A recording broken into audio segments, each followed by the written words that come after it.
இல்ல ரொம்ப அதிகமா இந்த வீடியோ. வணக்கம்.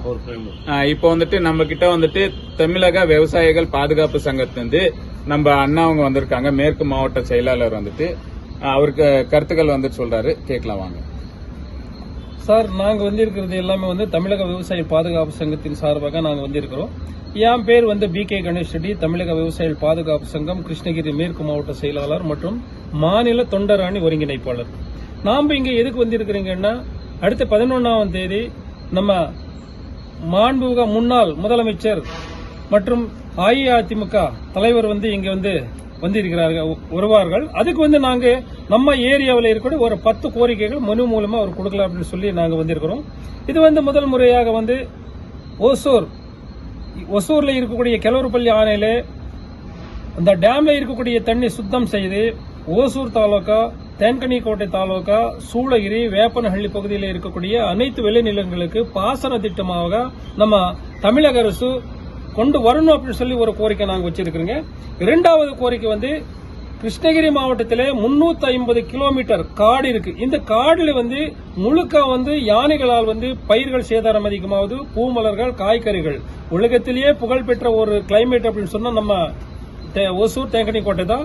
காய்கறிகள், பூமலர்கள் முதல் இடம் இந்த நம்ம தேங்கனிக்கோட்டை ஒசூர் பகுதி தான். இதுக்கு ஒரு ரோஜா சிட்டி அப்படின்னு ஒரு ஓசூருக்கு ஒரு பேர் இருக்கு. இப்படி புகழ்பெற்ற ஒரு சிட்டில யானைகள் அட்டகாசம், காட்டுப்பன்னிகள் அட்டகாசம் அதிகமாயிடுச்சு.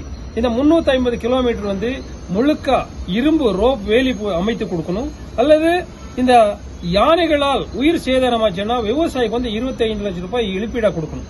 காற்றுப்பன்னியை வனவிலங்குகள் பட்டியலில் நீக்கம் செய்யணும். அது சுட்டுப்பிடிக்க விவசாயிகளுக்கு அனுமதி தமிழக அரசு வழங்க வேண்டும், கேரளா போல வழங்க வேண்டும்.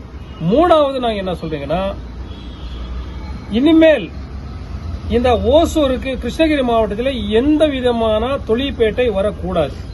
மூணாவது. நாலாவது பாரந்தூர்ல வரக்கூடிய ஏர்போர்ட் விமான நிலையம் தமிழக அரசு அந்த திட்டத்தை கைவிட வேண்டும். அந்த பாரந்தூர்ல அந்த விமான நிலையம் வேண்டாம் அப்படின்னு நாங்க சொல்லுவோம். அடுத்தது இன்னொன்னு என்ன சொல்றீங்கன்னு, கிருஷ்ணகிரி மாவட்டத்தில் இருக்கக்கூடிய நீர்நிலை ஆக்கிரமிப்புகள், அனைத்து ஏரிகள் ஆக்கிரமிப்புகள் அகற்ற செய்ய வேண்டும். அகற்ற செஞ்ச பிடிச்சு விவசாயிக்கு எந்த நிபந்தனை இல்லாத ஏரிகளில் ஒண்டல் மண் எடுக்க அனுமதி வழங்க வேண்டும். இது அடுத்தது இந்த பாதைகள், பட்டா நிலங்களில் இருக்கக்கூடிய என்ன பிளான்ல இருக்கக்கூடிய தடங்கள் எல்லாமே அவங்க ஆக்கிரமிப்பு செய்து கொண்டு விவசாயிகளுக்கு அச்சுறுத்தலா இருக்கு. இது முதல்ல தமிழக அரசு இதுக்கு உடனடியாக நடவடிக்கை எடுத்து இந்த பாதைகள் ஆக்கிரமிப்புல அகற்றம் செய்யணும். இது அடுத்தது என்ன சொல்றீங்கன்னா, நம்ம தளியில 230 kV மின் நிலையம் அமைக்க வேண்டும். ஏன்னா மலை கிராமங்கள் அதிகமா இருக்கிறதுனால யானைகள் ஊருக்குள்ளே வரதுனால இருக்கு. என்னன்னா இதுக்கு அடிக்கடி மின் தடை ஏற்படும். இதுக்கு தடை ஏற்படக்கூடாது என்ற நோக்கத்தில் அங்கே 230 kV மின் துணை நிலையம் அமைக்க வேண்டும். அஞ்சாவது இன்னொன்னு, அஞ்சட்டில ஒசூர் வனக்கோட்டம் அஞ்சட்டி வனசர்கத்துல தொட்டல்லா ஒரு டேம் கட்டணும். இது வெள்ளக்கார 1940 அடிகள் போட்டிருக்கிற. ஆனா இதுவரை இந்த 76 ஆண்டுகளை நம்ம தமிழக அரசு நாட்டை ஆளு கொண்டிருக்கிற அரசியல் கட்சிகள் எதுவுமே இன்னும் நடவடிக்கை எடுக்கவில்லை.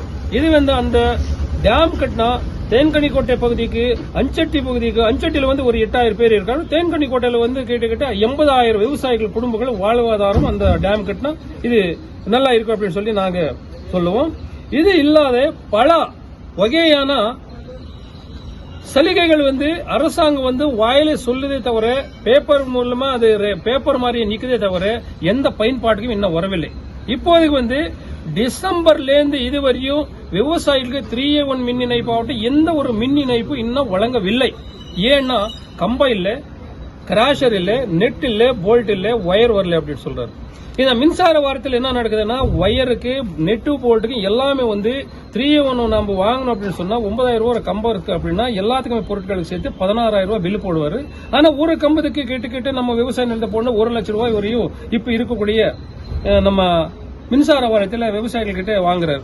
ஆனா நாங்க ஒரே ஒரு கருத்தை நாங்க முதலமைச்சர் எதிர்கட்சி தலைவருக்கு நாங்க ஒரு கோரிக்கை கொடுக்கும்போது நாங்க என்ன சொல்றீங்கன்னா, இது நடவடிக்கை எடுத்து விவசாயிகளை காப்பாற்றணும் அப்படின்னு சொல்லி நம்ம சங்கத்தின் சார்பாக நாங்க கேட்டுக்கொள்ளுவோம். இது அல்லாத மற்ற என்ன செய்யறாங்கன்னா, இந்த தோட்டக்கலையில டேரா, சம்பங்கி பூ, ரோஜா மலர்களுக்கு 10,000 ரூபாய் இழப்பீடு கொடுத்துட்டு இருந்தார். ஆனா கடந்த காலத்துல. ஆனா இப்போ அது மானியங்கள் எதுவுமே விவசாயிகளுக்கு வழங்கவில்லை. இது மிகப்பெரிய அளவில் விவசாயிகளுக்கு ரொம்ப அச்சுறுத்தலாம் கொஞ்சம் இருக்கு விவசாயிகளுக்கு. இது இல்லாத நாம ராகி வலித்தணும் அப்படின்னா 1 ஏக்கராவுக்கு 60,000 ரூபாய் செலவு வருது. யானைகள் மிதிச்சு சாப்பிட்டு அதுல நமக்கு என்ன கொடுக்குறாங்கன்னா 5 லேருந்து 15 வரைக்கும் கொடுக்குறாரு. இது 60,000 எங்க இருக்குது? அரசாங்கத்தில் கொடுக்கக்கூடிய இந்த 5, 15 இந்த அரசாணி மாற்று மறுபரிசீலனை செய்து அரசுக்கு பரிந்துரை பண்ணி நம்ம விவசாயம் காப்பாற்றுமாறு தமிழக விவசாயிகள் பாதுகாப்பு சங்கத்தின் சார்பாக இங்கு வந்திருக்கக்கூடிய அனைத்து விவசாயிகள் சார்பாக நாங்கள் கேட்டுக்கொள்கிறோம். ஆனா இப்ப ஒரு சில கொஸ்டின்ஸ் உங்களுக்கு கேட்கிறோம். அது நீங்க எப்படின்னு சொல்லுங்க. இப்ப தமிழக அரசு 4 ஆண்டு ஆட்சி பண்ணிருக்காங்க.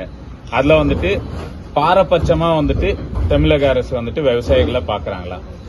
விவசாயிகளுக்கு தேர்தலுக்கு முன்னாடி அவங்க கொடுத்த வாக்குறுதிகள் 110 இருக்கு. அதுல ஒரு 10 தான் நிறைவேறி இருக்கு. 100 அப்படியே வாய் பேச்சு மூலியமா அப்படியே நின்று இருக்கு. அந்த 100 நின்று இருக்கானீங்களா? அதுல ஒரு 4-5 சொல்ல முடியும். அது அரசாங்கத்துல உத்தரவு போட்டு நம்ம அடுத்த இன்னொரு இதுக்கு நம்ம சொல்லக்கூடாது.